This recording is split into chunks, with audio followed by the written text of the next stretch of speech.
Off we go, Johnny. Alright guys, hello, look at this scenery right here. This is, I'm almost using my lens as my microphone. It's gonna look a bit strange, but, or maybe it's gonna look better, I don't know. This is Forsakar. This is as much of a natural scenery as you can get in the south of Sweden. South of Sweden, Skåne is very flat, and therefore this is something very, very unusual.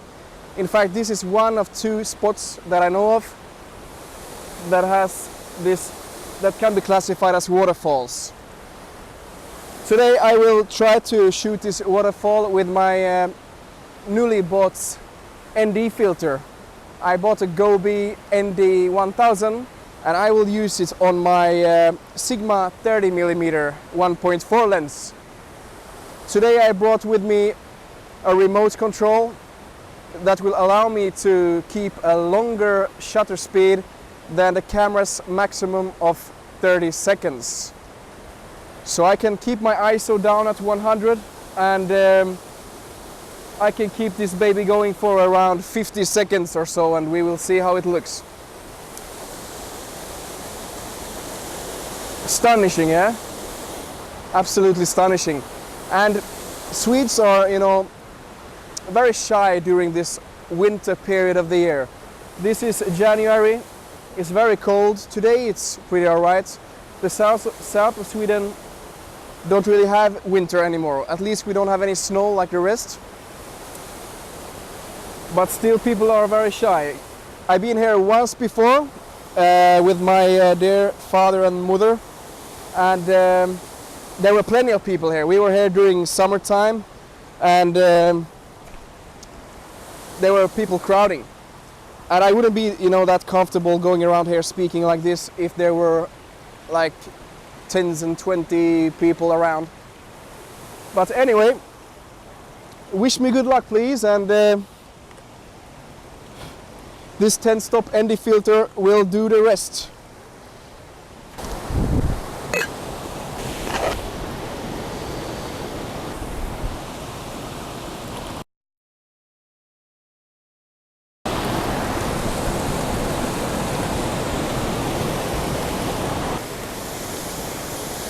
Okay guys, so this was it for today, and maybe I should sit so I can actually enjoy this thing of beauty, this phenomena. So I tried the Gobe filter and I used a surprisingly long shutter speed. It turned out like when I kept my aperture as high as possible at f16 and my ISO as low as possible, which was like 200, I had to stay on the shutter for 3 minutes. Yeah, that's right, 3 minutes. And then I think I got an alright composition and exposure. Some world famous Swedish fika going on here. Hot chocolate and cinnamon buns. Yeah.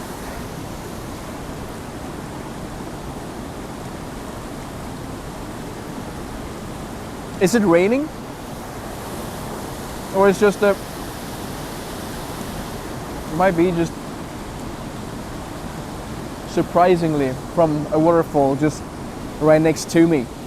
Yeah, alright, so this new thing for me with a long exposure images is, it has completely changed the game and my view of photography, and it's like being reborn with this interest of mine. Yeah, it's strange how the photography world has all these different areas where it's impossible to cover all of them, but you start with something, maybe portraits or whatever for like Instagram, and then you slowly like dug your way around to try and cover all of, not all, but many of those angles and different stuff.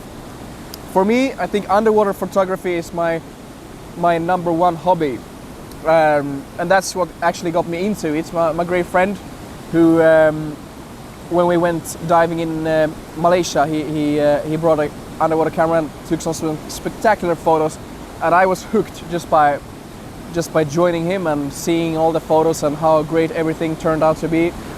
So that's how I got into this world. But I think that's like a little bit the thing with everything. Like you chew off a little bit and then you take a big bite, and then there's so much more to take part of and try and so.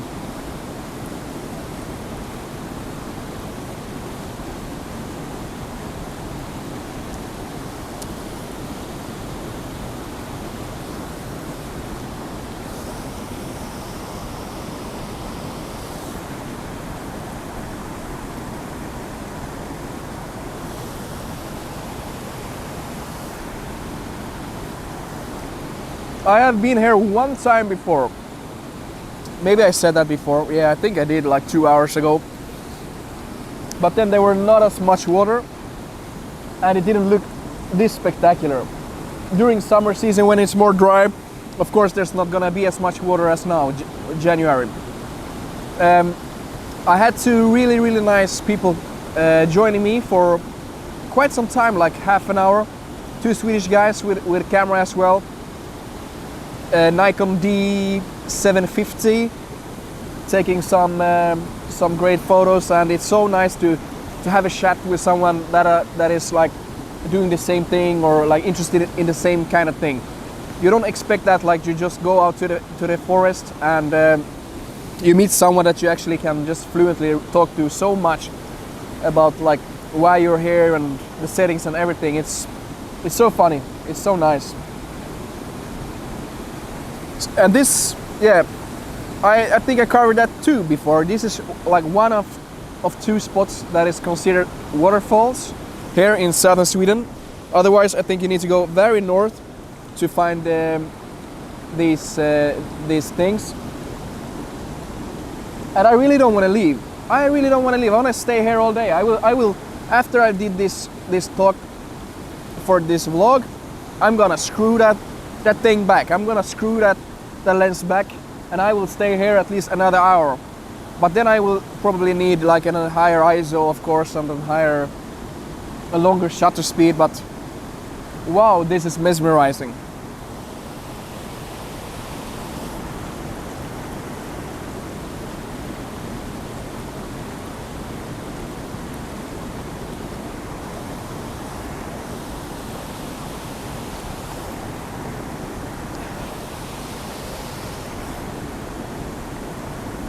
Alright, that has got to be it.